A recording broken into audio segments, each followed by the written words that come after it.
कृपया से पधारे मंदिर से मुख्य पुजारी जी के पवित्र चरणों को प्रणाम करते हुए सांवरिया सेठ के चरणों को नमन करते हैं। सेठों में सेठ सांवरिया सेठ, बाकी के सारे डुप्लीकेट। ऐसे सांवरिया जी के पवित्र चरणों से आप पधारे, प्रणाम। कथा मंडप में ही विराजमान विदिशा नगर की पवित्र भूमि के पवित्र कथावाचक श्री रवि जी, जो इस पवित्र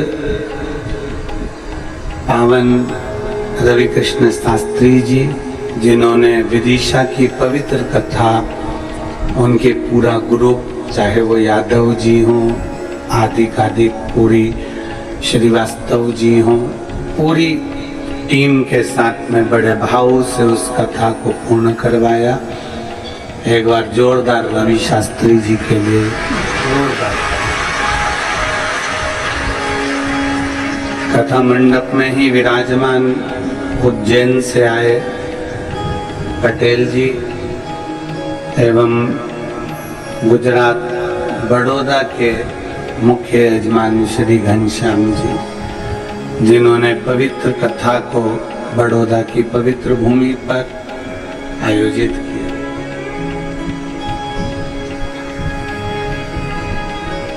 भगवान देवाधिदेव महादेव की पवित्र कथा, जिसके मुख्य यजमान श्री विमला लोकेश जी जोशी, सुशीला जोशी, निखिल जोशी, निहारिका जोशी, फुलेरा, जयपुर राजस्थान से हैं। स्वर्गीय विद्या देवी, राधा कृष्ण मंत्री, स्वर्गीय मितांशु मंत्री की स्मृति में आभा मंत्री श्री सुनील जी मंत्री सीहोर से हैं।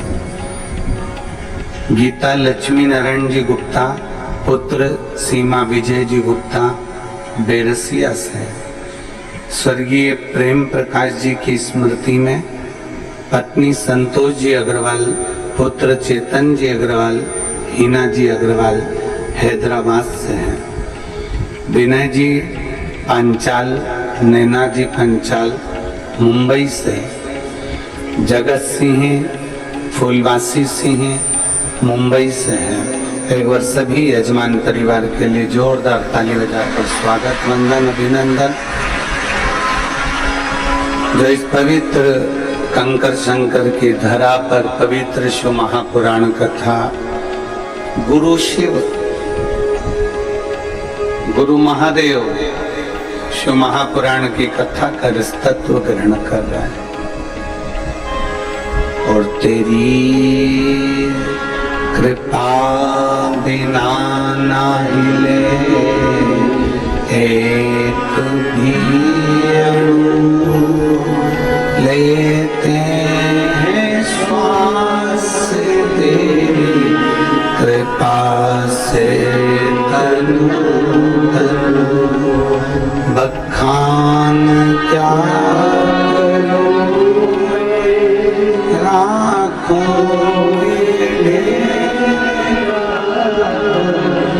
चपटी भगोत में खजाना कुबेर का।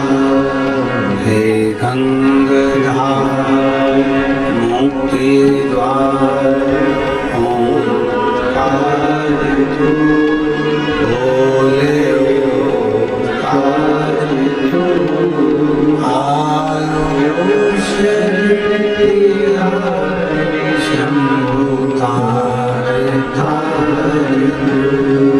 भगवान देवाधिदेव महादेव आवाज पकड़ रहा है। शिव की करुणा, शिव की उदारता, शंकर की कृपा। एक मानव की देह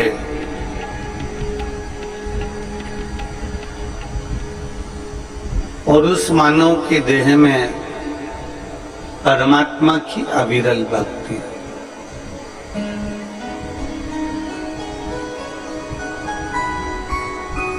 कोई कह रहा था गुरुजी हमको पीपल और बड़ के पेड़ जैसा विशाल बनना, बहुत विशाल। हम कहते हैं खूब बनो। पीपल और बड़ के वृक्ष जैसे विशाल बनने में कोई दिक्कत नहीं।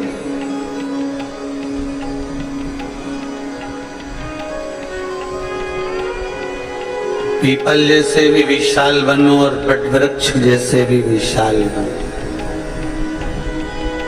परशु महापुराण की कथा कहती है, पहले अपने घर में, अपने मोहल्ले में, अपने क्षेत्र में तुलसी के पौधे जैसे बन जाओ, फिर पीपल और बड़ बनने में देरी नहीं लगेगी।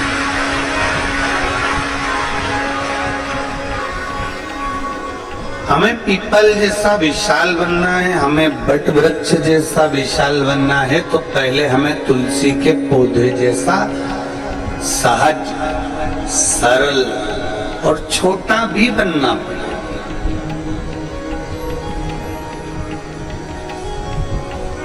तुलसी के पौधे जैसी नम्रता, तुलसी के पौधे जैसी विनम्रता, तुलसी के पौधे जैसी मिठास, तुलसी के पौधे जैसी आरोग्यता, तुलसी के पौधे जैसी पवित्रता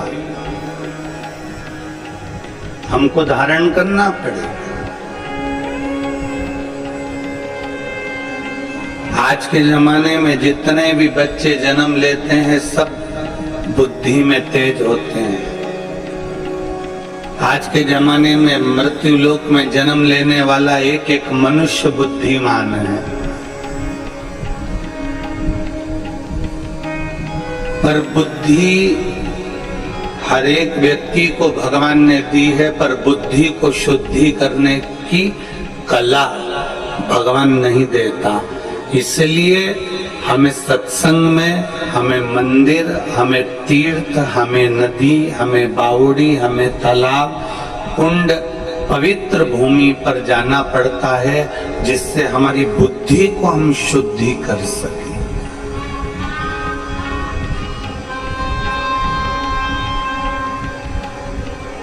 बुद्ध बनने के लिए पहले हमें शुद्ध बनना पड़ेगा।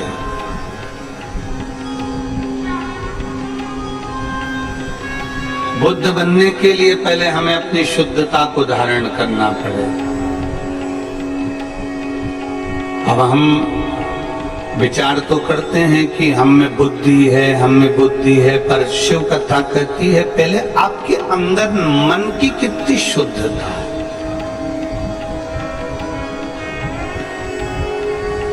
हमारा मन कितना शुद्ध है।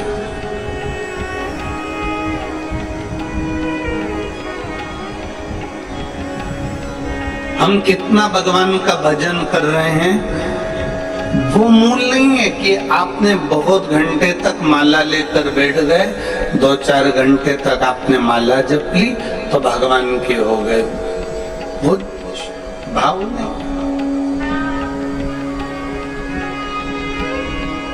आप मत पकड़ो माला, मत पकड़ो।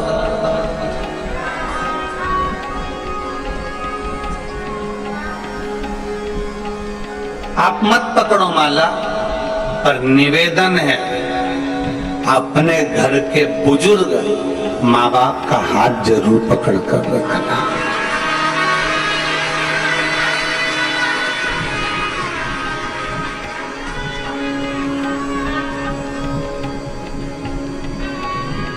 आप माला नहीं पकड़ सकते, मत पकड़ो, पर अपने घर के बुजुर्गों का, अपने घर के माता पिता का हाथ बुढ़ापे में जरूर पकड़ कर रखना।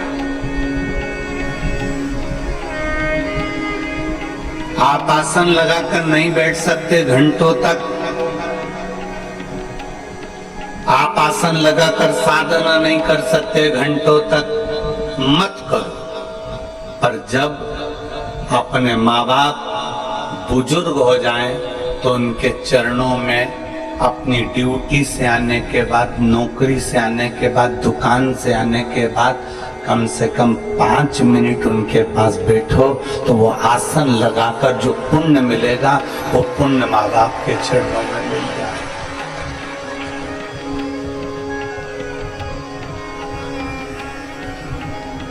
इतने बुजुर्ग माएँ बैठी हैं, मेरी जीजियां बैठी हैं, इतने बुजुर्ग मेरे जीजा बैठे हैं, मेरी माता, मेरे भाई, मेरे बंधु बैठे हुए हैं। मैं बुजुर्ग माताओं से पूछूं, क्या कभी आपने अपने बेटे से 50,000 रुपए मांगे? कभी किसी बुजुर्ग माता ने कभी अपने बेटे से कहा कि मुझे 2-4 साड़ी ला कर देना? कभी बुजुर्ग माता पिता ने आपसे कहा कि मुझे तो ये ला कर देना है, मुझे ये ला कर देना? कभी बुजुर्ग माता पिता अपने बच्चों से नहीं कहते कि मुझे ये ला कर देना, पर बुजुर्ग माता पिता बुढ़ापा आते आते इतना जरूर चाहते हैं कि मेरा बेटा कम से कम व्यापार से, दुकान से या कहीं से आए तो 5 मिनट तो मेरे पास बैठकर मेरे से चर्चा करे, मेरे से बात करे। बुजुर्ग माता पिता को थोड़ा सा समय दीजिए। आप आसन लगाकर नहीं बैठ सकते ना किसी मंदिर, देवालय, शिवालय में आप आसन लगाकर नहीं बैठ सकते किसी तीर्थ में, तो कम से कम अपने माँ बाप के चरणों में 5 मिनट 7 मिनट जरूर बैठो। आप माला नहीं पकड़ सकते, मत पकड़ो। कोई महाराज, कोई गुरु तुमसे कहे कि माला पकड़कर 2 घंटे तक बैठोगे तो भगवान मिल जाएगा, तो उनसे कह देना कि सियोर वाला महाराज बोला है कि माता पिता का हाथ पकड़ने से भी भगवान मिल जाता है। हमने हरि विठल की कथा सुनी। विठल पांडुरंगा की कथा क्या कहती है?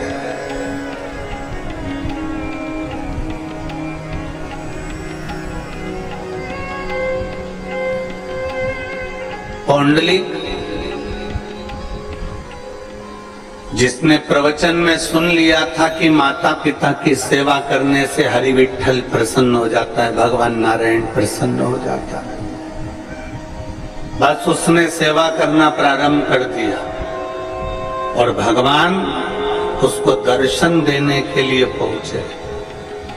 उसकी गली में इतना कीचड़ था, नारायण दरवाजा बजाए, उसने पूछा कौन है? वो कहते हैं मैं नारायण हूं। अभी मैं अपनी माता के चरण दबा रहा हूं, फिर पिता के चरण दबाऊंगा और पिता के चरण दबाने के बाद दरवाजा खोलूंगा। भगवान कहते हैं तेरी गली में बहुत कीचड़ है, मैं खड़े कैसे रहूं? तो पौंडलिक ने खटिया के नीचे से ईंट उठाकर बाहर फेंक दी और भगवान से कह दिया कि इस पे खड़े हो जा। भगवान दोनों हाथ कमर पर रखकर उस पौंडलिक के लिए भगवान दरवाजे पर खड़े रहे। और जब पौंडलिक ने दर्शन किया, दर्शन करते से ही भगवान ने उसको जब दर्शन दिया तो भगवान ने कहा मांग पौंडलिक तुझे क्या चाहिए? पौंडलिक कहता है प्रभु इतनी कृपा करना, जो अपने माता पिता की सेवा करता हो उसके दरवाजे पर ऐसे ही दर्शन देते हैं।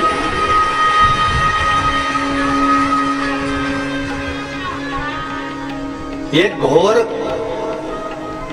कलयुग का क्रम चल रहा। इस कलयुग में भगवान को ढूंढने जाना है तो बहुत दूर नहीं जाना है। इस कलयुग में अगर परमात्मा को ढूंढना है तो अपने घर के माता पिता का प्रतिदिन चरण का दर्शन कर लो, उनका आदर कर लो, उनका सम्मान कर लो। और ध्यान देना, माला पकड़कर बैठने से ज्यादा जरूरी है अपने बुजुर्ग माँ बाप अगर बाथरूम जा रहे हैं, बुजुर्ग माँ बाप को कहीं जाना है तो उनका हाथ पकड़कर छोड़ देना, ये सबसे बड़ी माला जाप का फल है। सबसे आसन लगाकर बैठने से बड़ा फल है।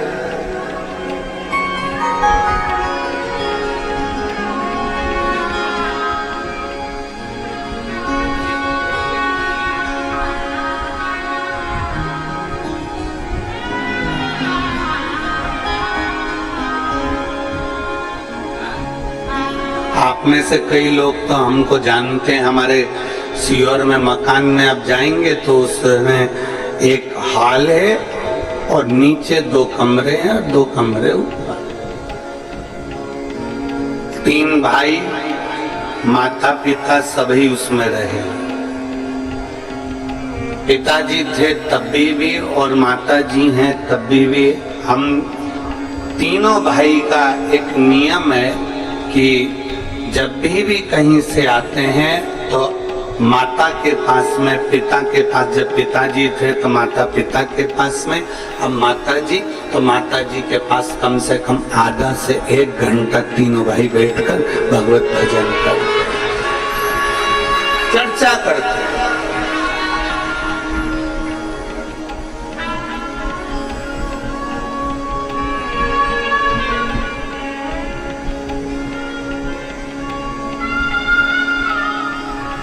तीनों की धर्म पत्नियां हों, बहुएं हों, सब उस बात को देखकर बड़े आनंदित होती हैं और वो भी आकर बैठकर भगवत चर्चा करती हैं। चर्चा कोई दौलत माँ बाप को नहीं दी जा सकती और समय से बड़ी दौलत दुनिया में कोई नहीं हो सकती जो बुजुर्ग माँ बाप को दी जाए। समय से बड़ी कोई दौलत नहीं, समय से।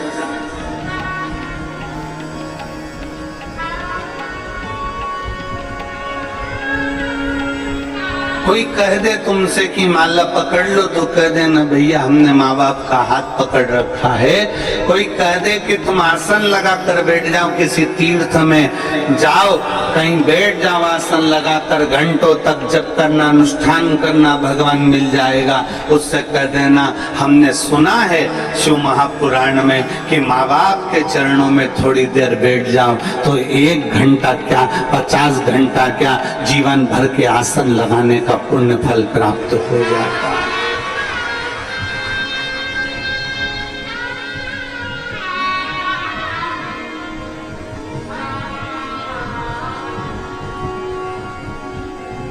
एक पुण्य हमारे भीतर जागृत हो जाए।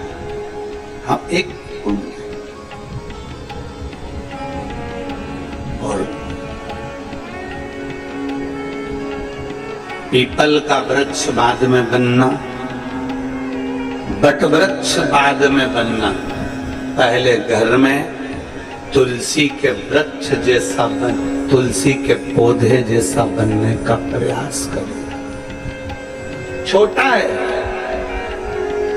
तुलसी का पौधा बहुत छोटा है पर इतना पवित्र है, इतना पवित्र है, बस उसके जैसी पवित्रता, उसके जैसी निर्मलता, उससे उसके जैसी एक आनंदता अपने भीतर उत्पन्न करो, अपने भीतर।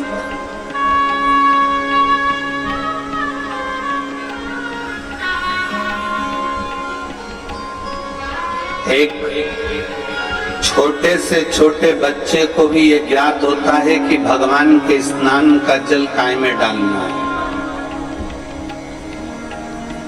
आप अपने छोटे से बच्चे को बुलाओ, ए ललुआ इधर आ। अब ललुआ को बुलाया और उसके हाथ में भगवान का घर में स्नान कराया। गणेश जी, लड्डू गोपाल सब बैठे थे, सबको एक थाली में, एक बर्तन में, एक तारबान में बिठाकर तुमने नहला दिया। नहलाया हुआ पानी अपने बच्चे को दे दिया, छोटे से को, और कह दिया ले डालिया। तुमने ये नहीं बोला उस बच्चे को कि इसको कहाँ डालकर,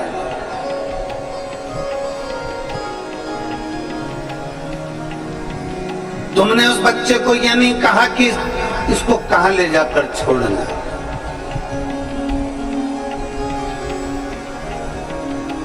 बस तुमने भगवान का नहलाया हुआ पानी दिया, स्नान का जल दिया, और वो बच्चा उस स्नान के जल को लेकर सीधे तुलसी जी में पहुंचता है, सीधे पौधे में पहुंचता है और तुलसी जी में ले जाकर डाल देता है।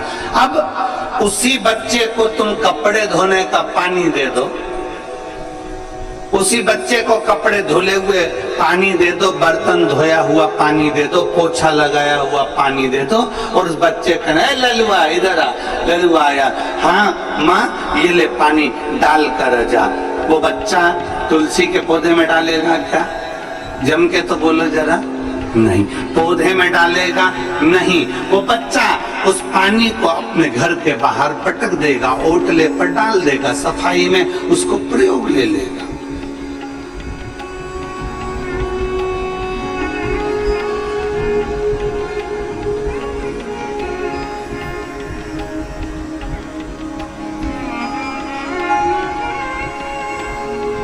लोग कहते हैं आज के समय में सनातन धर्म को लोग जानते नहीं हैं, पर ये व्यासपीठ कहती है पक्के सनातनी के घर में,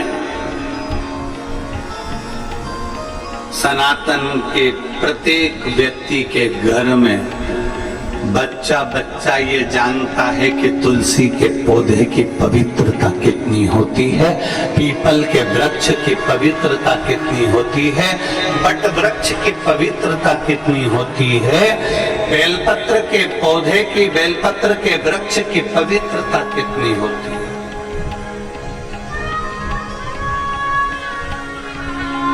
वो जानता है।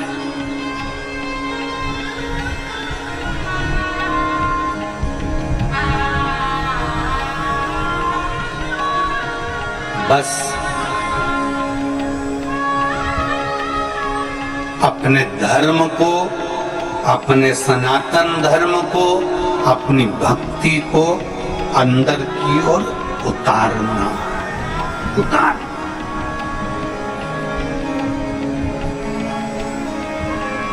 एक फुटबॉल का एक गेम होता है, फुटबॉल खेली जाती है, उस फुटबॉल में लोग लात मारा करते हैं। अरे बोलो तो जम के मारते कि नहीं मारते?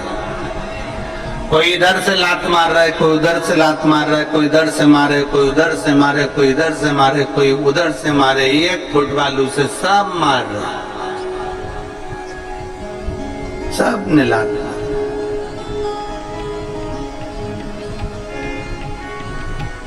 खूब लात मारी उसमें। अब एक व्यक्ति बैठा था, उस व्यक्ति ने कहा, पूछा किसी से कि भैया ये फुटबॉल में लात मार रहे हैं, एक फुटबॉल में इतने सारे लोग लात मार रहे हैं, ये अच्छी बात है? इस फुटबॉल में इतनी लात क्यों पड़ रही है? इस फुटबॉल में इतनी लात क्यों मारी जा रही है? तो किसी ने कहा इस फुटबॉल में इसलिए लात पड़ रही है क्योंकि ये फुटबॉल अंदर से खाली है।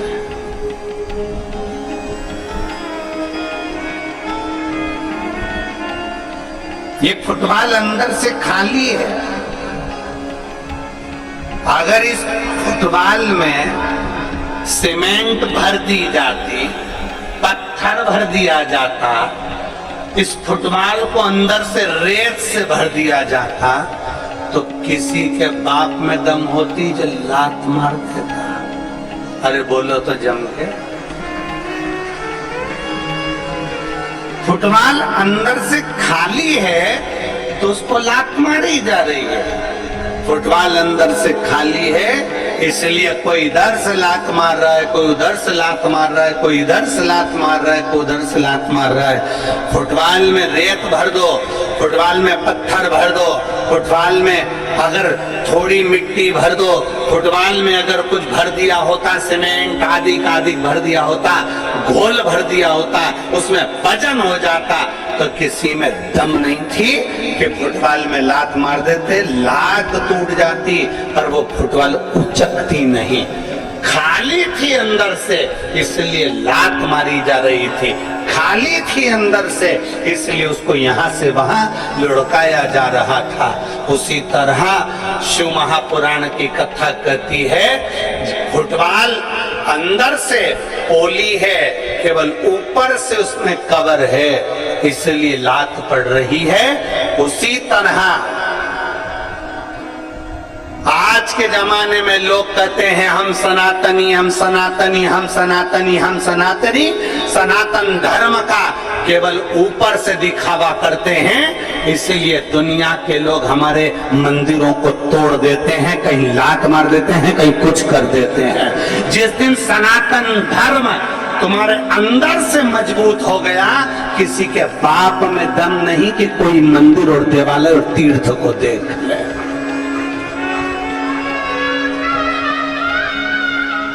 सनातन धर्म अंदर से मजबूत होना चाहिए। हम सनातन धर्म को ऊपर से मजबूत कर रहे हैं। हमने तिलक लगा लिया, सोचा सनातन धर्म मजबूत हो गया। हमने धोती पहन ली, लग गया कि सनातन धर्म मजबूत हो गया। हमने तुरंत कुछ ना कुछ श्रृंगार करा, लगा सनातन धर्म मजबूत हो गया। हम मंदिर जाने लगे, सोचा सनातन धर्म मजबूत हो गया। नहीं, सनातन धर्म को भीतर से मजबूत करना पड़ेगा।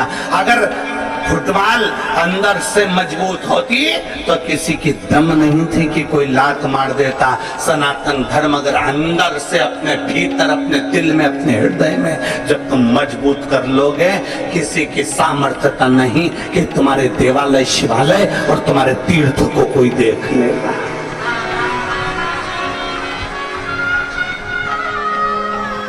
अपने भीतर से मजबूत करिए।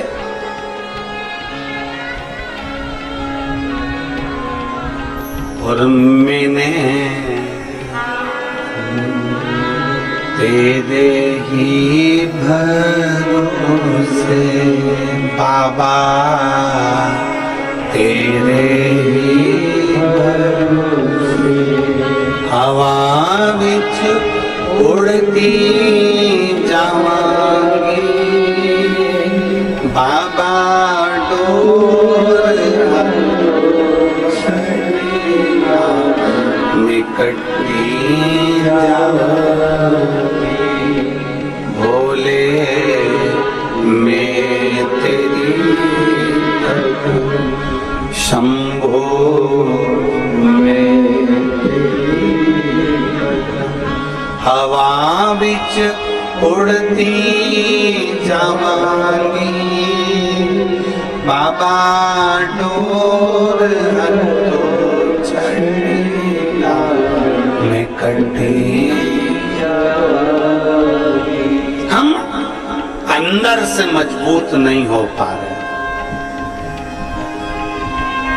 दूसरे धर्म के लोग अंदर से मजबूत हो गए और अंदर से मजबूत हो गए, इसलिए उनके धर्म पर कोई उंगली नहीं उठा पाता, उसमें कोई लात नहीं मार पाता।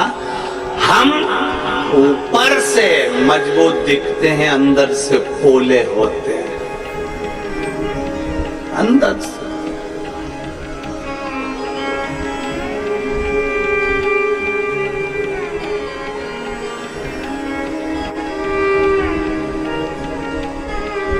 और उसको मजबूत करने के लिए आपके भीतर की निर्मलता, आपके भीतर की शुद्धता, आपके भीतर की सिद्धता, आपके भीतर का विनम्रता उसको मजबूत कर सकता है।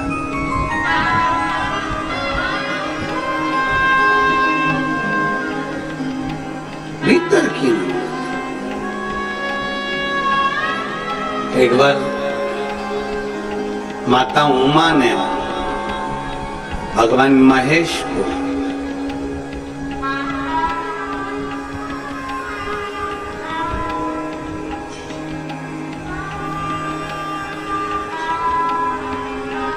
सौराष्ट्र की पवित्र भूमि पर भ्रमण करने के लिए बुलाया।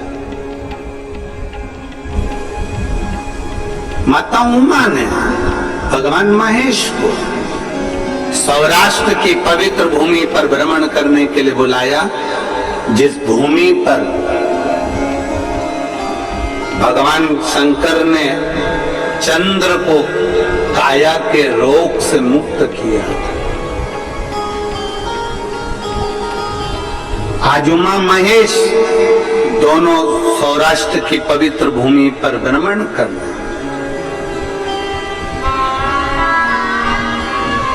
हमेशा शंकर पार्वती नंदी पर बैठकर जाते थे,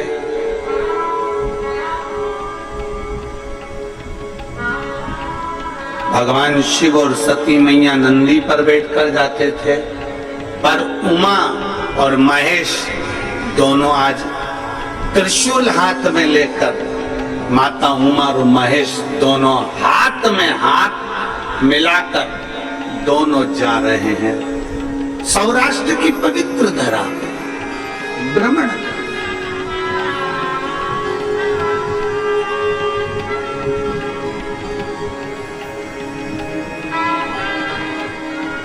और सौराष्ट्र की पवित्र भूमि पर घूमते घूमते माता उमा ने भगवान महेश से 3 प्रश्न कर लिए।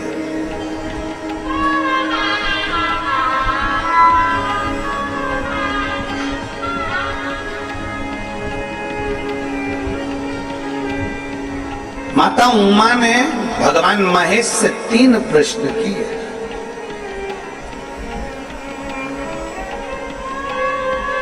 उसमें सबसे पहला प्रश्न था, प्रभु आपके भक्त का सबसे बड़ा लक्षण कौन सा होता? मां उमा पूछ रही है पहला प्रश्न।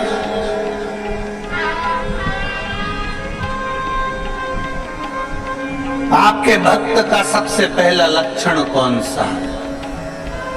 शंकर भगवान के शिव भक्त का, शिव की उपासना करने वाले का, शंकर की आराधना करने वाले का, शिव की स्तुति करने वाले का, शंकर के गुणगान करने वाले का, शंकर को 1 लोटा जल चढ़ाने वाले का, शंकर को बेलपत्र चढ़ाने वाले का, शंकर का स्तुति में डूबने वाले का, शंकर की कथा में रमने वाले का, शिव स्तुति में डूबने वाले का, शंकर के शिवालय के दर्शन करने वाले का सबसे श्रेष्ठ लक्षण कौन सा?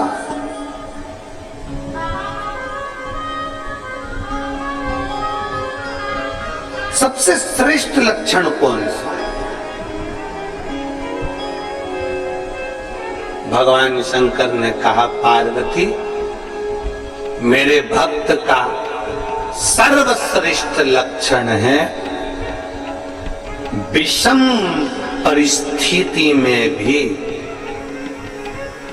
नम्र बने रहना, विषम परिस्थिति में भी नम्रता धारण करना। दुनिया आपकी कितनी भी विषम हो गई हो, दुनिया आपसे कितनी भी विषमता धारण कर रही हो, आपकी विषम परिस्थिति में भी आपकी नम्रता खत्म ना हो।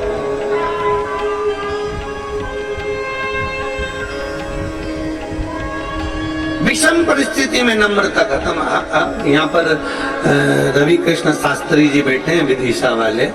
मैं आपको एक चीज के लिए धन्यवाद दूंगा। मैं वहां से जब विदिशा से चलने पर हमने आशीष जी को भी ये बात कही कि आयोजन के प्रति सबको टेंशन चल रहा था और सब कुछ ना कुछ अपनी अपनी भाषाओं में लगे हुए थे। कोई कुछ कह रहा था, कोई निंदा, कोई अच्छा, कोई बुरा, कोई सब चल रहा था। पर मैं आपको रवि कृष्ण शास्त्री जी धन्यवाद दूंगा आपको कि कितनी भी विषम परिस्थिति रही पर आपके चेहरे की हंसी नहीं गई। ऐसा शिव भक्त ही होना चाहिए, प्रसन्नता नहीं गई।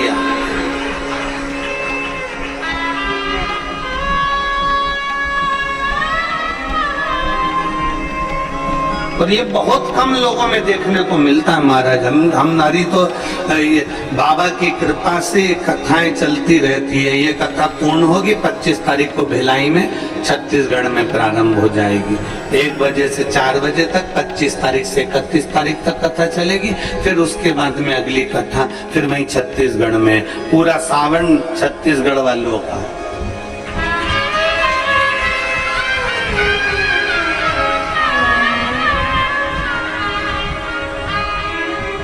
और सावन यहाँ चालू हो जाएगा तो बाबा का कावड़ मेला चालू हो जाता है।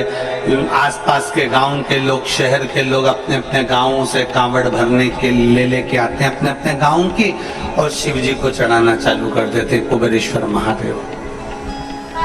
वो गाजे बाजे के साथ 15-20 महिलाएं इकट्ठी हो जाती हैं, कावड़ ले कुबेरेश्वर धाम आ जाती हैं। कई माताएं गाड़ियां लेकर आती हैं, दूर गाड़ी खड़ी कर देती है 2-5 किलोमीटर, वहां से कावड़ लेकर यहाँ आ जाती है। यहाँ कावड़ चलती है। और सीवर की कावड़ प्रदोष के दिन 17 अगस्त को सीहोर सीवन नदी से बाबा कुबेरेश्वर बाबा के धाम तक आई।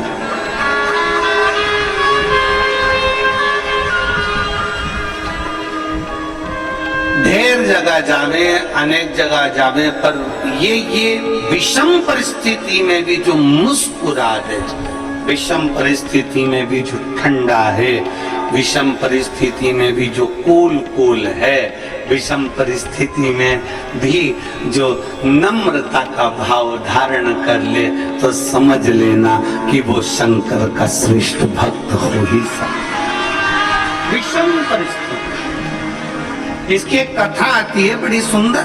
मेरे महादेव कह रहे हैं, मेरे महादेव ने पार्वती माँ उमा से कहा, उमा सुन, एक व्यापारी के पास में 2 हीरे थे।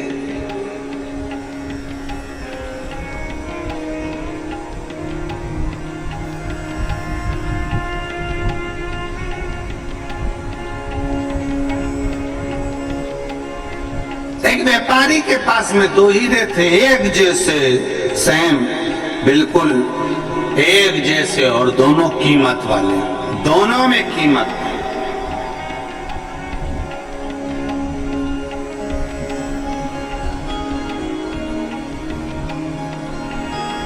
अब वो व्यापारी की एक आदत थी, प्रत्येक नगर में जाता और दोनों हीरों को रख देता, और नगर के राजा के पास में नगरवासियों से कहता है, एक हीरा इसमें असली है और एक हीरा इसमें नकली है। इसमें एक हीरा असली और एक हीरा नकली है। अब आप जो बता देगा कि असली हीरा कौन सा है और नकली हीरा कौन सा है, उसको मैं ये कीमती हीरा फ्री में दे दूंगा। और नहीं बता सकते तो हीरे का पैसा तुम्हें मुझे देना पड़ेगा।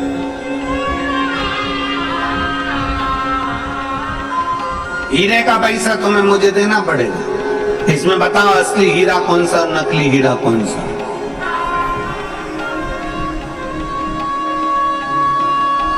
सारे नगर नगर में जाता, कोई असली और नकली को पहचान नहीं पाता। कौन पहचान?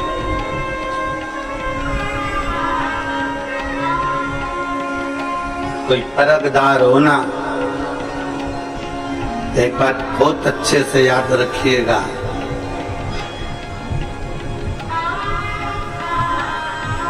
घी नकली होगा ना, चल जाएगा।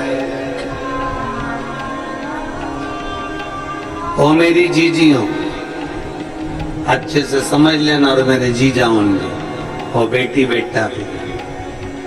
घी नकली होगा, चल जाएगा। सोना नकली होगा, चल जाएगा। पर अपनी दृष्टि और अपना गुरु कभी नकली नहीं होना चाहिए।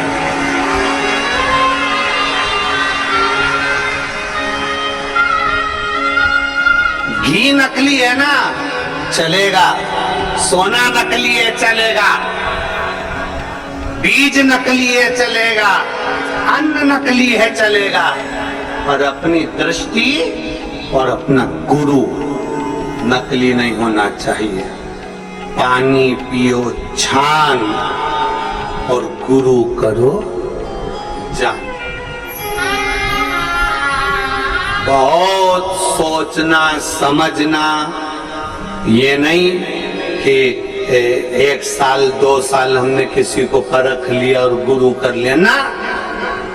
खूब सोचो, समझो, परखो।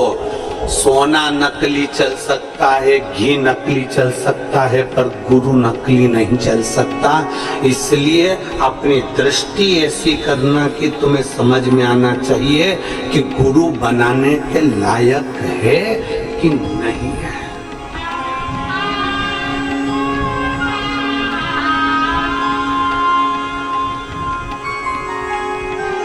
दृष्टि से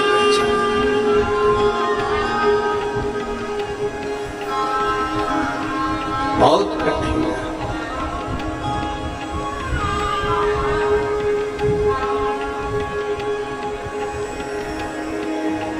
महाराज, आज के जमाने में असली घी नहीं मिलता। आज के जमाने में असली चांदी नहीं मिलती। आज के जमाने में असली कपड़ा नहीं मिलता। आज के जमाने में असली कोसा नहीं मिलता। आज के जमाने में असली चप्पल जूता नहीं मिलता। आज के जमाने में असली खाने का सामान नहीं मिलता। तो आज के जमाने में असली गुरु मिलना कितना कठिन होगा, जरा विचार करिएगा। छांटना पड़ेगा, देखना पड़ेगा, रमना पड़ेगा, ना जाने कितनी कितनी दृष्टियों से सोचना पड़ेगा, तब मिलेगा।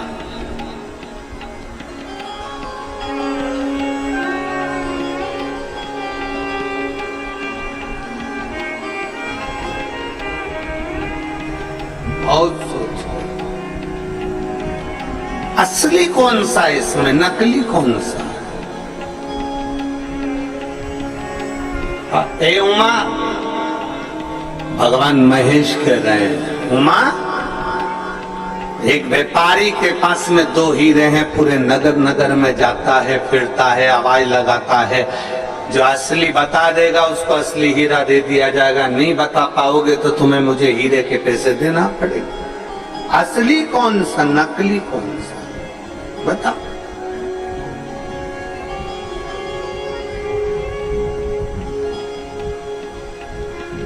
हमारे मालवा के संत श्री पंडित श्री कमल किशोर जी नागर जी महाराज अपनी भाषा में कहते हैं, हीरा को परखइयो राम कोई।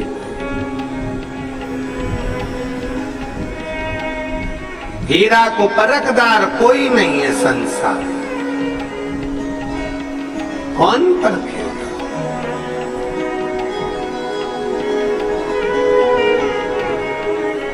उसको परखोगे, कैसे परखोगे? परख के नेत्र चाहिए। अपने नेत्र जितने परखैया होंगे उतना उतना हम असली गुरु को पहचान सकेंगे। इसलिए पहले दिन की कथा में कहा था, कहीं मत भटको, शंकर के शिवालय में जाओ, अपना हाथ लगाओ, बेलपत्र चढ़ाते हुए कह दो कि मैंने आज से आपको अपना गुरु बना लिया है, शिव मेरा गुरु है।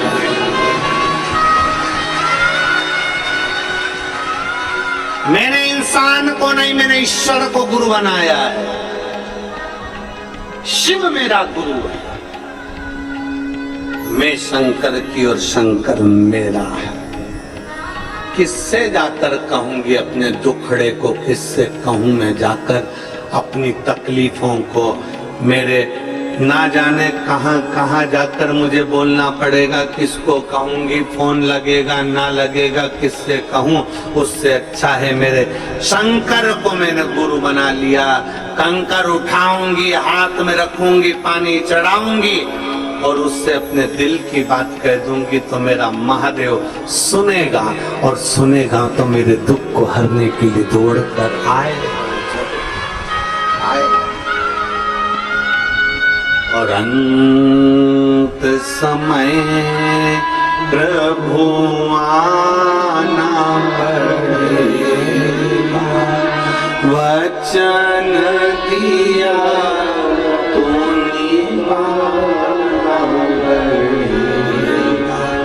आए ना आए प्रभु कुटुंब अंत समय प्रभु वचन दिया तो निभाना करेगा अंत समय प्रभु और वचन दिया तो अंत समय में परमात्मा ये दो हीरे व्यापारी के पास सबसे कहता है। एक नगर में पहुंच गया। महेश भगवान उमा माता से कहते हैं, सुन उमा। वो एक नगर में पहुंचा और नगर में उसने राजा के सामने कह दिया कि मेरे पास में दो हीरे हैं, कीमती हैं। इसमें एक असली है, एक नकली है। जो बता देगा असली कौन सा नकली कौन सा, उसको हीरा दे दिया जाएगा। कोहिनूर हीरा है।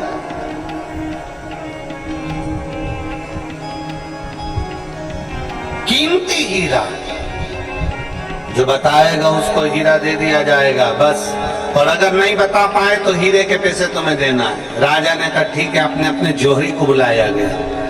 हीरा के परखइये जोहरियों को बुलाया गया। सारे जोहरी आकर बैठ गए। उन्होंने खूब परख करी पर बता नहीं पाए कि इसमें असली हीरा कौन सा।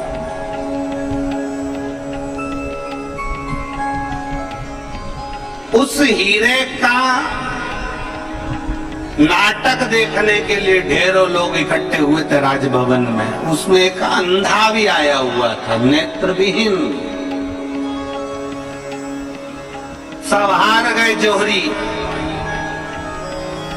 जाने लगा व्यापारी पैसा लेकर राजा से कि सब हार गए, लाओ धन दो। इतने में एक अंधे व्यक्ति ने, एक दृष्टिहीन अंधे व्यक्ति ने कहा, रुक जाओ, मैं बता सकता हूं कि इसमें असली हीरा कौन सा है। सारी सभा ठाका लगाने लगी, हंसने लगी। अरे मूर्ख, आंख की रोशनी नहीं है, नेत्र नहीं है, नेत्रविहीन है, अंधा है, और तू बताएगा? तू इसमें असली हीरा कौन सा है? सारी दुनिया हंसने लगी। तब जोहरी जो व्यापारी था उसने कहा, ले तुम बता दो। अब वो तो खुद दूसरे का हाथ पकड़कर चल रहा था। उसके हाथ में हीरे दे दिए व्यापारी ने। राजा अपने सिंहासन पर फिर बैठ गया और ध्यान करने लगा कि ये अंधा कैसे बता सकता। राजा ने अपने दूतों से पूछा, ये जोहरी है क्या? नहीं। कोई व्यापारी है क्या? नहीं। ये तो जन्म से ही अंधा है, नेत्रविहीन है। इसने कभी हीरा देखा? नहीं। तो फिर ये कैसे बताएगा? पता नहीं। भगवान महेश कहते हैं, उमा, उस अंधे व्यक्ति के हाथ में हीरे आ गए। वो अंधा व्यक्ति दोनों हीरों को लेकर राजमहल से बाहर चले गया और बाहर जाकर उसने दोनों हीरों को जमीन पर पटक दिया। दोनों हीरों को जमीन पर पटक दिया। साथ वाले से कहा कि हीरा लाकर मुझे दे दे। थोड़ी देर बाद उसने हीरे लाकर दिए। उसने दोनों हीरों को हाथ में लिया और हाथ में लेते से ही उस अंधे व्यक्ति ने कह दिया, ये हीरा असली है और ये हीरा नकली है। ये हीरा असली है और ये हीरा नकली है। उस व्यापारी ने अंधे व्यक्ति से पूछा, तुम कैसे कह सकते हो कि ये हीरा असली है और ये नकली है? तो उस अंधे व्यक्ति ने कहा, मैंने दोनों हीरे रोड पर फेंक दिए, जमीन पर फेंक दिए, इसमें से जो कांच था वो गर्मी से तपकर गर्म हो गया था, और जो असली हीरा था वो ठंडा की ठंडा रह गया था।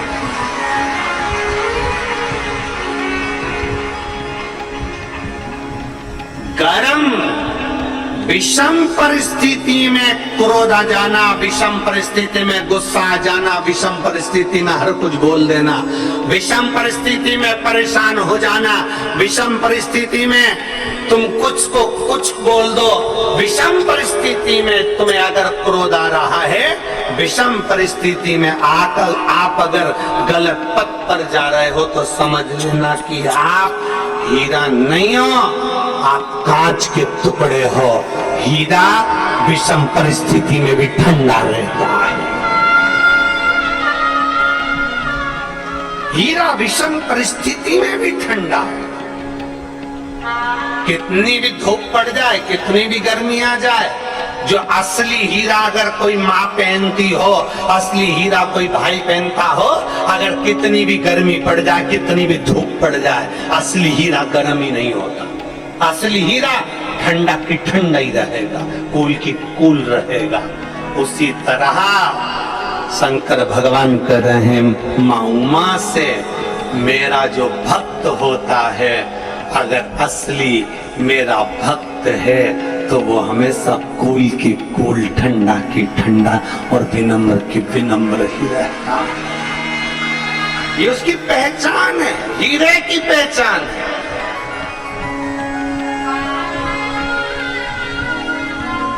ये हीरे की पहचान है।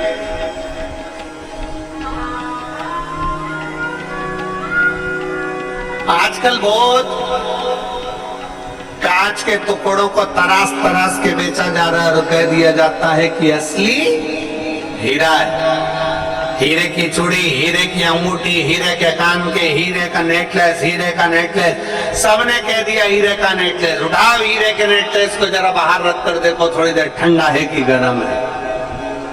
कांच को तराश कर हीरा बनाया जा रहा है, पर कांच ही रहता है और हीरा हीरा ही रहता है। हीरा विषम परिस्थिति में भी कूल, ठंडा, नम्र, नाजुक, सरल रहता है। नम्र एक पत्र है,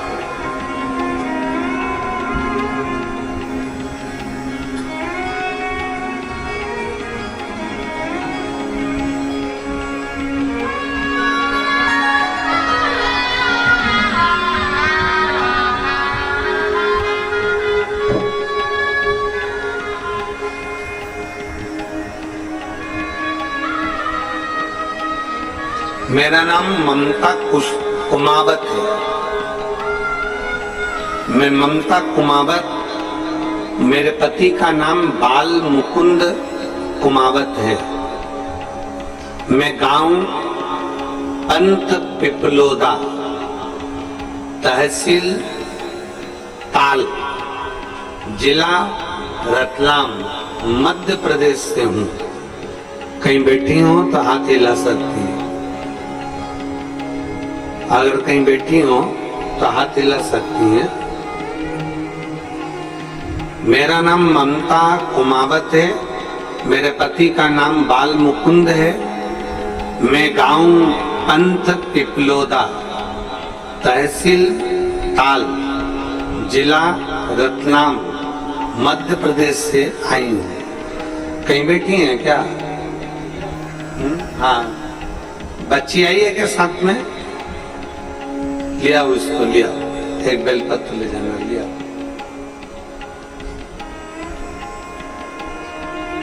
आने में अगर असमर्थ हो तो उसको वहीं पर बिठा दो, आप आकर बेलपत्र ले लो।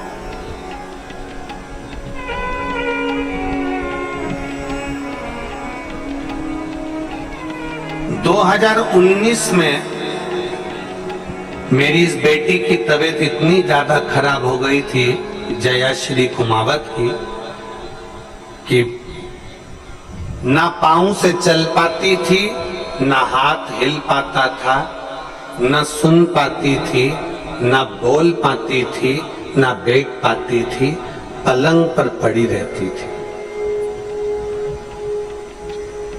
शरीर का कोई, इसका पांव, हाथ, इसकी दृष्टि, इसकी श्रवण शक्ति, इसका बोल, इसका सुनना, इसका रोटी खाना, पानी पीना कुछ भी नहीं कर सकती, केवल पलंग पर पड़ी ही रहती थी। इसको ऐसी बीमारी हो गई थी जिसका कोई हल डॉक्टर के पास भी नहीं था। डॉक्टरों ने तो कह दिया था कि इसको घर ले जाओ, जितना दिन सेवा बन सके उतना दिन करो। 2019, 2020, 2021 इसकी तबीयत और गिरती रही और ये पलंग पर पड़ी की पड़ी रही। पहली बार हमने 2022 में आपकी कथा सुनी और हमने सुनते से ही उसी समय पर आपकी कथा गुरु पूर्णिमा की सीहोर में हो रही थी। तब हम 11/7/2022 को गुरु पूर्णिमा के समय पर कथा सुनने के लिए पंडाल में आ गए और एक दिन की कथा हमने गुरु पूर्णिमा की सुनी और सुनने के बाद बाबा के कंकर शंकर की पूजन कर कर जल चढ़ाकर बेलपत्र लेकर चले गए। घर जाकर हमने बेलपत्र बच्ची को दिया और जल चढ़ाना प्रारंभ कर दिया। इतने सालों के बाद 2019 से लेकर 20, 21, 22 तक वो उठकर खड़ी नहीं हुई, बैठी नहीं, न खा पाती, न बोल पाती, न सुन पाती। 2022 पर जब हम पहली बार गुरु पूर्णिमा उत्सव करने के लिए आए, एक दिन की कथा सुनकर जब हम गए, बाबा की ऐसी कृपा हुई गुरुदेव कि मेरी बेटी खुद पलंग पर बैठी और चली भी और हाथ से काम भी करना प्रारंभ करा। उसकी सुनने की शक्ति, देखने की शक्ति और बोलने की शक्ति भी आई। मैं बाबा को, मेरी बेटी इतनी भी खड़ी हो गई ना गुरुदेव तो मुझे संतुष्टि है, क्योंकि उसको पड़ी हुई देखती थी तो आंख में आंसू भर आता था। इतने सालों के बाद मेरी बेटी उठकर बैठी, मैं बाबा को धन्यवाद देने के लिए आई। ये शिव तत्व है, योग है।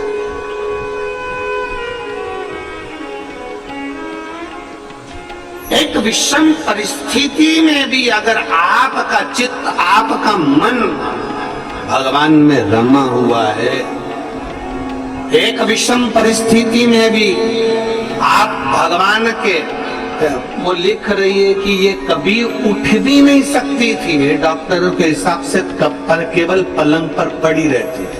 खुद उठी, खुद बैठी और शिव कृपा से ये चली भी। ये शिव भक्ति है, इसको ओघड़नाथ की भक्ति कर। जो 19, 20, 21, 22 तक भी जो ना चल पाई हो और डॉक्टर के हिसाब से पलंग पर केवल पड़ी रहना है, ना चलेगी, ना बैठेगी, ना हाथ पाँव, ना सुन सकेगी, ना बोल सकेगी, ना देख सकेगी। और शिव की भक्ति जब हमने दिल से करी है तो वो शंकर भी दिल से देता जरूर है, उसके दरवाजे से कोई खाली जाता नहीं, खाली और खाली ना जाता कोई दर से तुम्हारे। एक बात इन्होंने लिखी, पहले पूरी अच्छी थी पर एक बीमारी जो डॉक्टर के पास भी उसका हल नहीं है, वो बीमारी से ग्रसित हो गई, बीमारी से ग्रसित। 3-4 साल नहीं उठी, पड़ी रही, उठ ही नहीं सकती, बैठ भी नहीं सकती, हाथ पैर भी नहीं हिला सकती, सुन बोल भी नहीं सकती।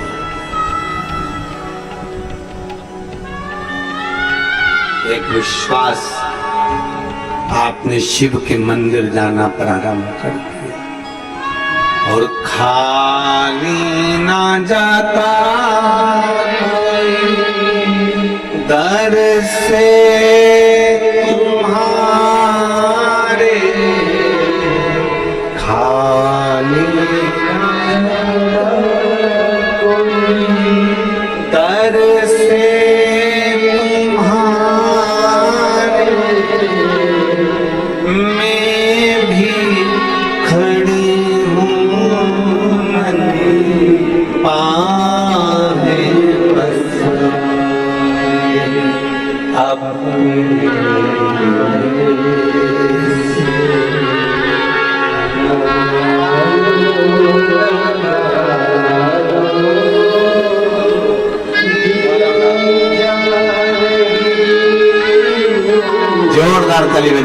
बेटी के लिए जो इतना परिश्रम, इतनी मेहनत,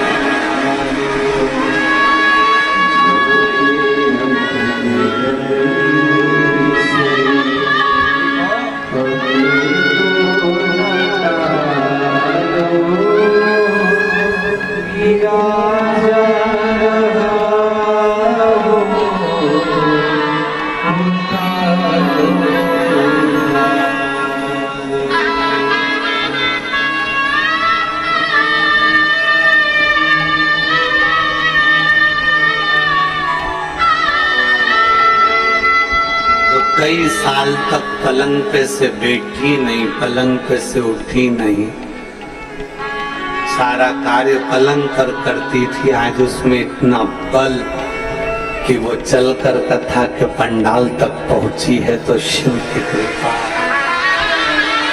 स्वयं करुणा सागर की करुणा।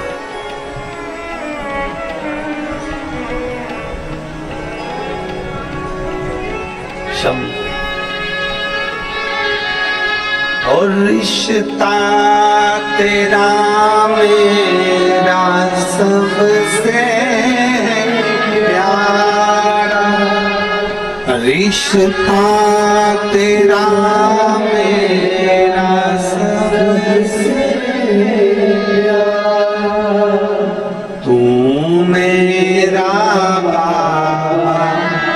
मैं हूँ तेरा लाला, मैं हूँ तेरा लाला,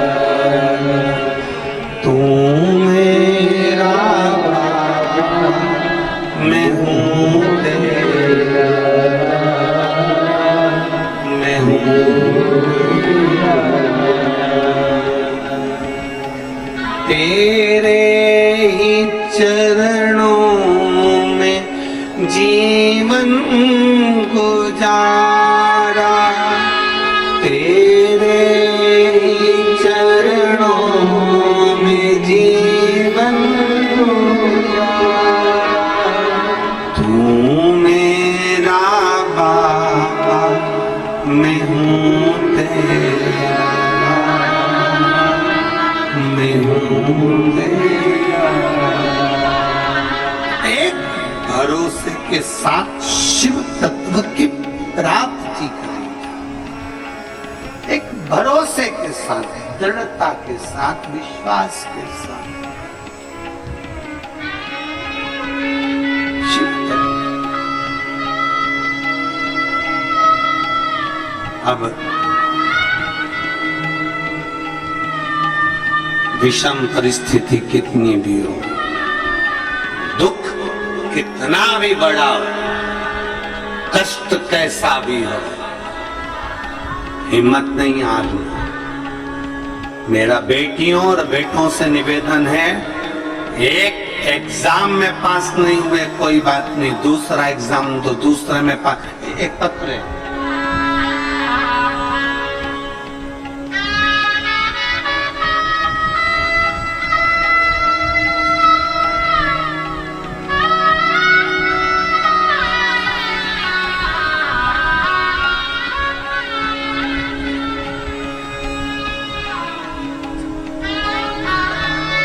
मुस्कान नेमा, पता नागेश्वर मंदिर के सामने, छिंदवाड़ा, मध्य प्रदेश।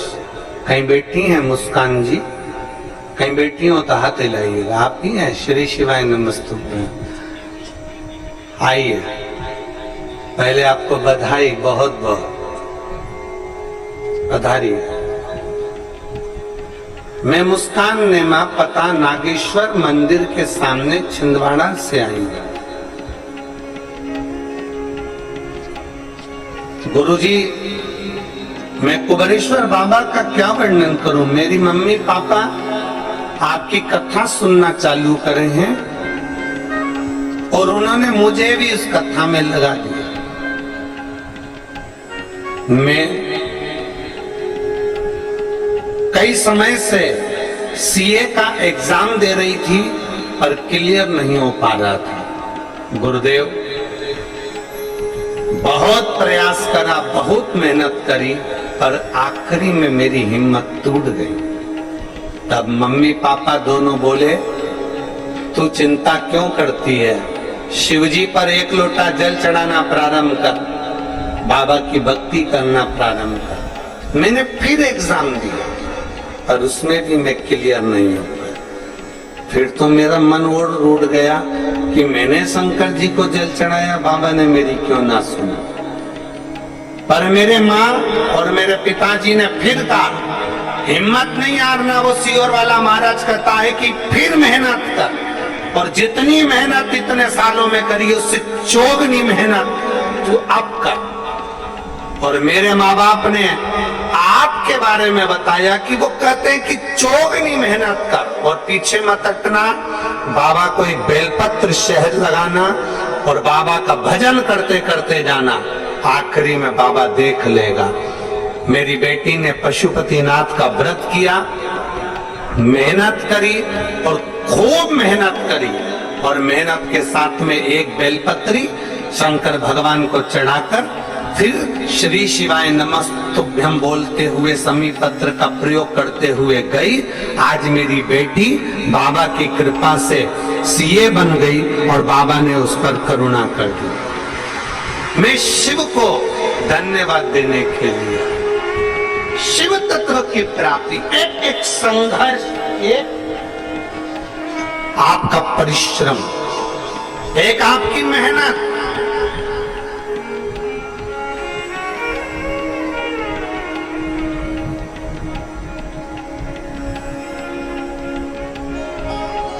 जो दुनिया के लोग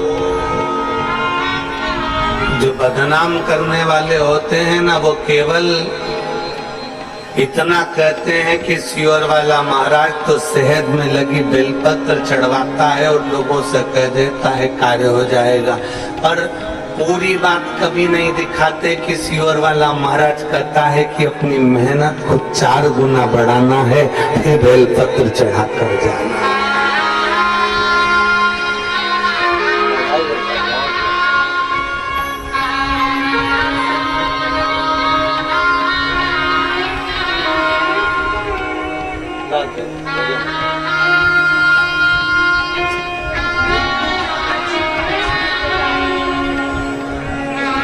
ध्वजा लेकर आई है बाबा की, बहुत बहुत साधु था।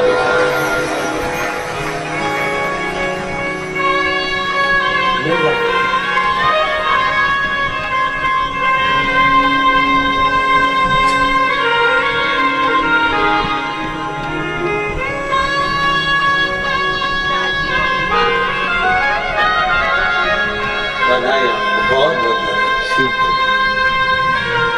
एक बार बेटी के लिए जोरदार ताली बजाओ, बहुत बहुत स्वागत होता है।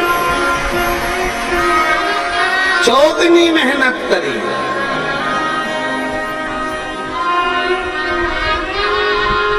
एक बार एग्जाम दिया नहीं हुआ, पीछे नहीं हटना है। एक बार कंपटीशन एग्जाम में बैठे, पीछे नहीं हटना है। और जितने मेरे शंकर के भक्त 17 अगस्त को कांवड़ यात्रा में आ रहे हैं, जितने बेटे बेटियां कांवड़ यात्रा में सीहोर आ रहे हैं, उनसे निवेदन करूंगा, सीहोर आने से पहले अपने दिल को पहले पक्का कर लेना, मजबूत कर लेना कि मैं कांवड़ भरने जा रही हूं, तो बाबा भी मुझे कहीं ना कहीं ज्वाइनिंग जरूर कराएगा, ये निश्चित है। मेहनत करूंगी 4 गुना।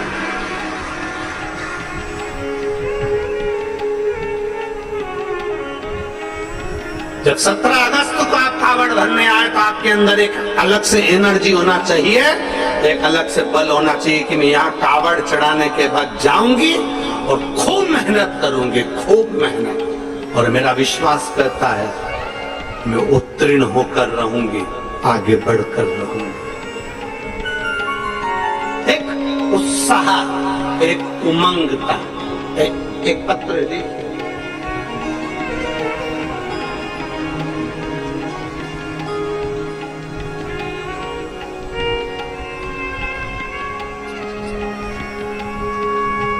मैं प्रीति कुमारी, पति ऋषु कुमार शर्मा, महर्षि पतंजलि परिसर, क्वार्टर नंबर L1301, गोदर मऊ, भोपाल मध्य प्रदेश के निवासी हूँ। पिन नंबर ये है और मोबाइल नंबर ये है। कहीं बैठी हैं क्या? अगर कहीं बैठी हो तो हाथ हिला सकती हैं। मैं प्रीति कुमारी पति ऋषु कुमार शर्मा, महर्षि पतंजलि परिसर, क्वार्टर नंबर ये गोदरा मऊ, भोपाल मध्य प्रदेश। आए हैं क्या? हाँ ठीक है। बच्चा आया है साथ में? लिया उसको, आ जाओ, दोनों आ जाओ लेकर। गुरुजी, मैं एक लोटे जल का क्या वर्णन करूं। मेरी शादी को 8 वर्ष हो चुके थे। मेरे पति आर्मी की नौकरी कर रहे हैं। हम बहुत सारे हॉस्पिटल में, चाहे वो आर्मी का हॉस्पिटल हो चाहे सिविल हॉस्पिटल हो, सारे हॉस्पिटलों में हमने इलाज करवाया, चेक करवाया, पर संतान का सुख डॉक्टरों के हिसाब से नहीं था। डॉक्टरों ने मना कर दिया था, तुम्हारे यहां औलाद नहीं हो। अब बड़ा टेंशन मन में आ गया कि संतान का सुख नहीं। धीरे धीरे करते 1 साल, 2 साल, 3 साल, 4 साल, 5 साल, 6 साल, 7 साल, 8 साल ऐसे निकलते चले। तब मेरी सासू माँ टेलीविजन पर आपकी कथा सुनना प्रारंभ करी और मेरी सासू माँ ने एक ही बात कही कि तू एक काम कर, सीहोर चली जा और वहां से कंकर उठा कर लिया और वहां का कंकर शंकर माना जाता है, उसकी पूजन कर ली। मुझे कंकर शंकर के बारे में बताया। मैं कंकर शंकर लेने कुबेरेश्वर धाम आ गई और यहाँ से रुद्राक्ष और कंकर शंकर लेकर चली गई। टीवी पर आसन लगाकर सामने बैठकर कथा सुनती आपकी और बाबा पर भरोसा कर कर पशुपतिनाथ का व्रत करना प्रारंभ करा। जहां पर सारे हॉस्पिटल वालों ने मना कर दिया था कि तुम्हें संतान नहीं होगी, मैं बाबा के आज छाती ठोकर कहती हूँ 6 अप्रैल 2024 को मेरे यहाँ पर पुत्र रत्न की प्राप्ति हुई, जिसका नाम मैंने शिवाय रखा है, जिसका नाम मैंने शिवाय रखा है। और मेरे बाबा के चरणों में मैं प्रणाम करने के लिए आई हूँ। लाइन अच्छी लिखी है, आप और हम सब मिलकर गुनगुनाते हैं। खाली न जाता कोई दर से तुम्हारे, खाली न जाता कोई दर से तुम्हारे, मैं भी खड़ी हूँ नन्ही पाँव पसारे, अपने हृदय से लगा लो, लगा लो, गिरा जा रहा हूँ, उठा लो, भोले अपने दर से अब तो न टालो, गिरी जा रही हूँ, उठा एक विश्वास अपने अंदर उत्पन्न करें। विषम परिस्थिति है, माना कि कोई विषम परिस्थिति में हम घिरे हुए हैं, पर हारना नहीं है।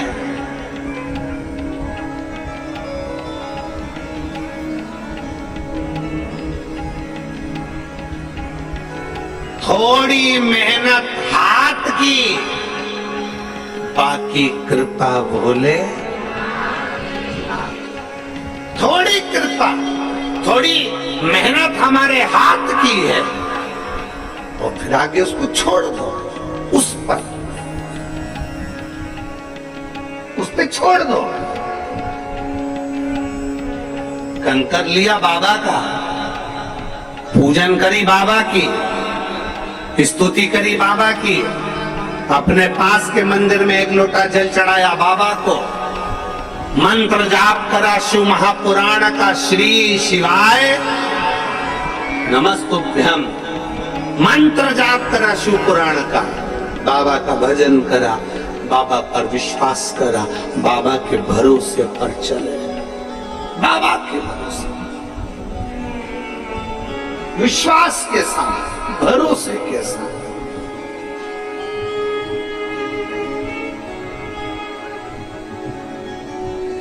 फिर कैसे रह सकते?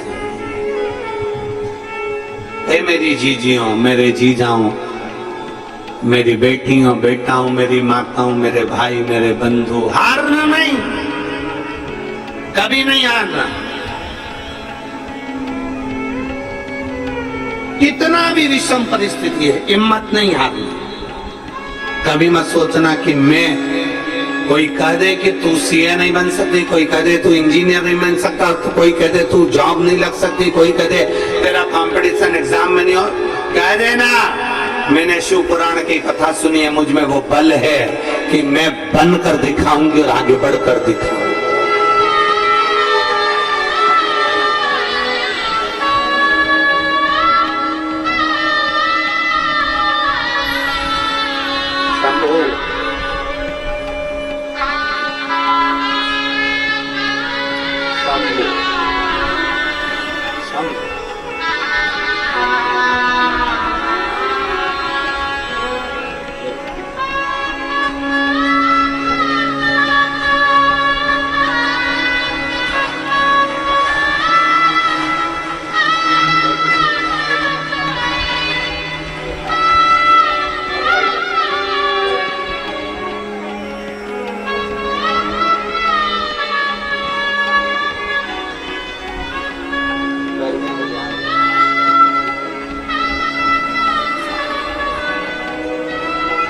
एक बार जोरदार ताली बाबू के लिए, बहुत बहुत सारा। एक विश्वास अपने भीतर उत्पन्न करिए, एक भरोसा।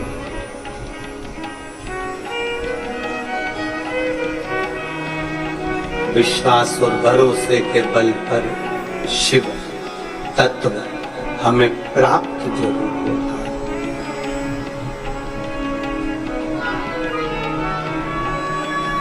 और जब हमारा भरोसा दृढ़ हो जाए, जब हमारा विश्वास दृढ़ हो जाए, तो शिव को मिलने में देरी नहीं होती।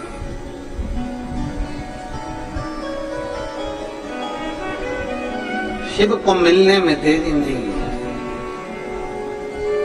यहाँ सब समाहित है, सब।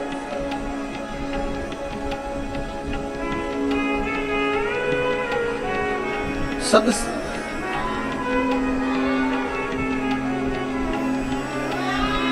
और तेरे डमरू की धुन सुन के मैं काशी नगरी आई हूँ। तेरे डमरू की धुन सुन के मैं काशी नगरी आई हूँ। तेरे डमरू की धुन सुन के मैं काशी नगरी आई हूँ। तेरे डमरू की धुन सुन के मैं काशी नगरी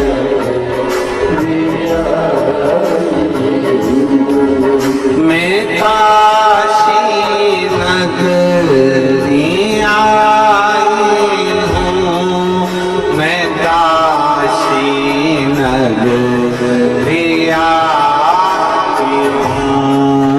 मैं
मैं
अपने स्थान पर बैठकर भगवान शिव जी से अपने मन की बात बड़े भावों के साथ हृदय से कंकर शंकर की पवित्र भूमि पर गुरु पूर्णिमा महोत्सव के अवसर पर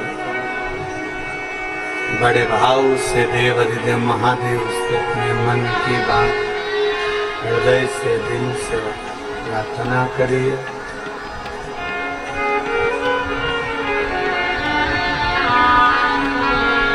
जब बाबा को दिल से कहोगे तो वो सुनेगा।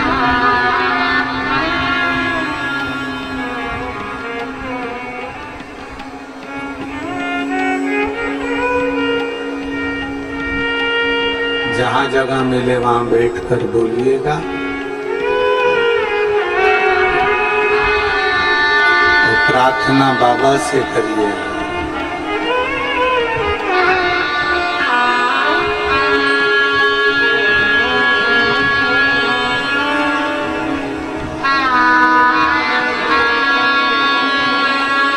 निवेदन है, जिनको बैठने के लिए जगह नहीं मिल रही हो,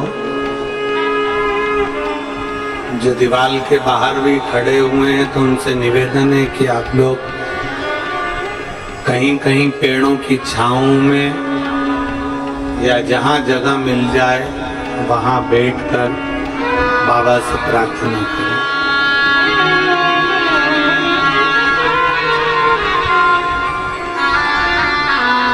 जहां जैसी जगह मिल जाए।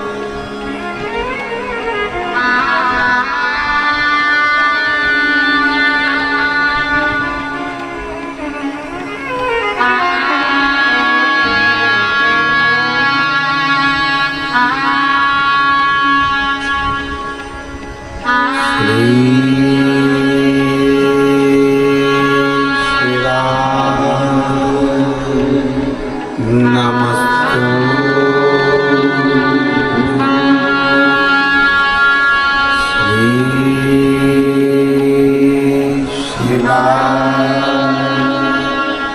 नमस्तुते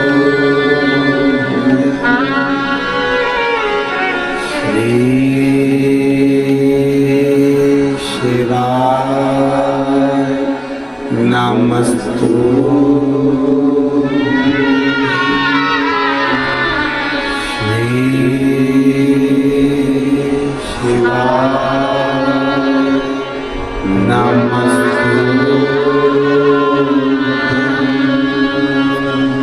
श्री शिवाय नमस्तुते भोला सब दुख काटो ओ भोला सब दुख काटो शिव शंकर तेरी माला भोले तेरी माला भोला सब दुख काटो ओ सब दुख काटो वेश है मंगलकारी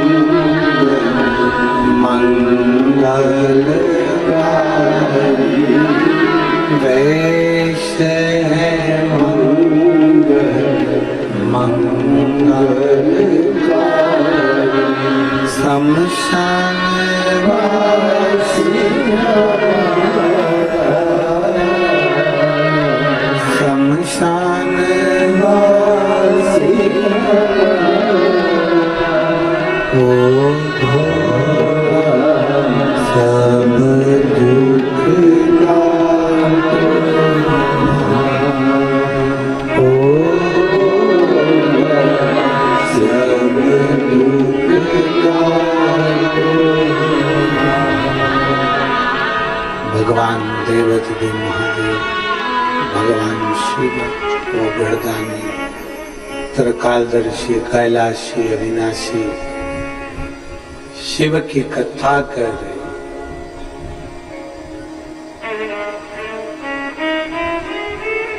एक दृढ़ी भरोसा हमें शिव के करीब ले जाता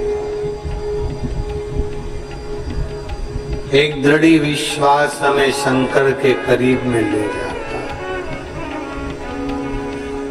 एक विदल उत्पल जो असुर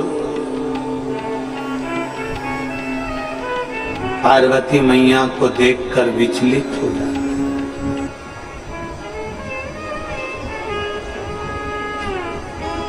भगवान महेश माता उमा को 3 प्रश्नों का उत्तर देते हैं। उसमें पहला है आपका भक्त का लक्षण तो बताया कि ठंडा रहना, नम्र रहना, सहज रहना ये लक्षण। दूसरा प्रश्न उमा ने भगवान महेश से सौराष्ट्र की पवित्र भूमि पर करा, आप कहां रहते हो?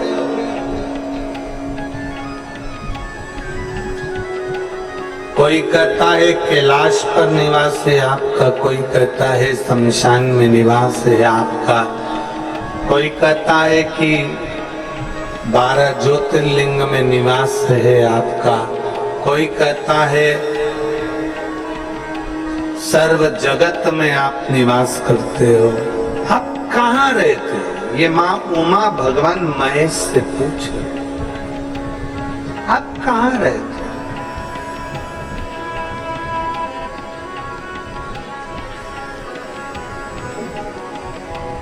कोई तुमसे पूछ ले कि भगवान शिव कहाँ रहते,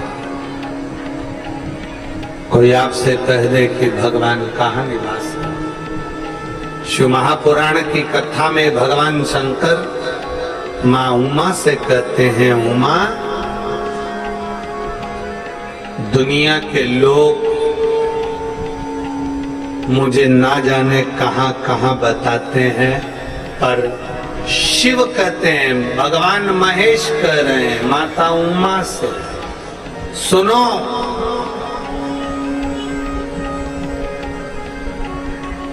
भगवान महेश कह रहे हैं, उमा मैं कहां रहता हूं ये संसार के लोगों से कहना चाहता हूं कि मैं अपने भक्त के दिल में सदा निवास करता हूं, सदा निवास। इसलिए निवेदन है आप सबसे, रिटर्न बढ़, आप सबसे निवेदन है, सब कुछ करो पर किसी का दिल मत दुखाओ, क्योंकि उस दिल में शिव बसा है, उस हृदय में शंकर बसा है।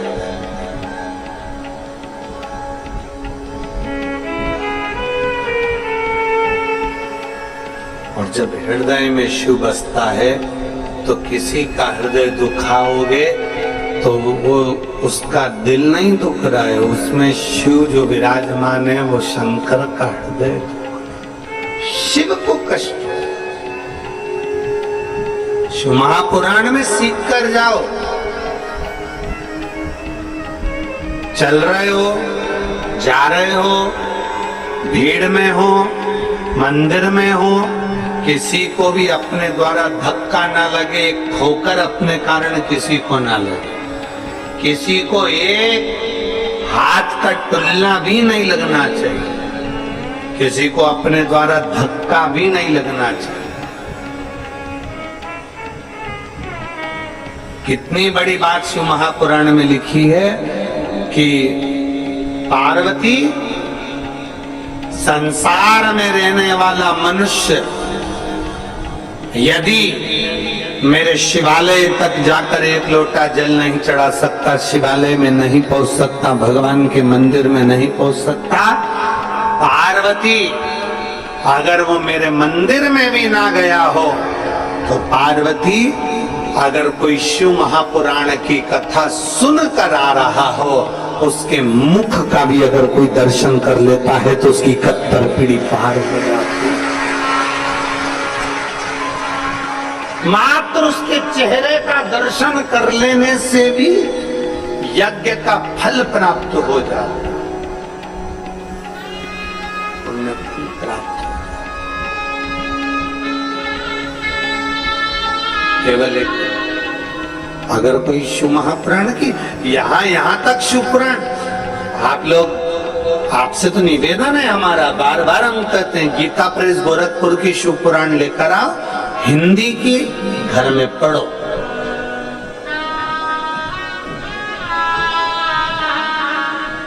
आप उसमें पढ़ेंगे ना तो विदेश्वर संहिता के अंतर्गत वर्णन मिलेगा आपको कि अगर कोई शिव पुराण की कथा सुनकर जहां से निकल कर जाता है, शिव पुराण की कथा सुनकर व्यक्ति जहां से निकल कर जाता है, उस रास्ते में अगर कोई जीव आत्मा किसी का एक्सीडेंट हो गया, कोई मर गया, कोई गड़ गया, कोई चले गया, कोई किसी भी तरह का दुखी व्यक्ति है और आप शिव पुराण की कथा सुनकर जा रहे हो, आपके मात्र चेहरे का दर्शन कर लेता ही या आपसे, आपके शरीर से टच होकर कोई हवा, कोई वायु अगर स्पर्श कर कर भी निकल कर उस जीव को पड़ जाती है तो उसका भी उद्धार हो जाता है, उसका भी।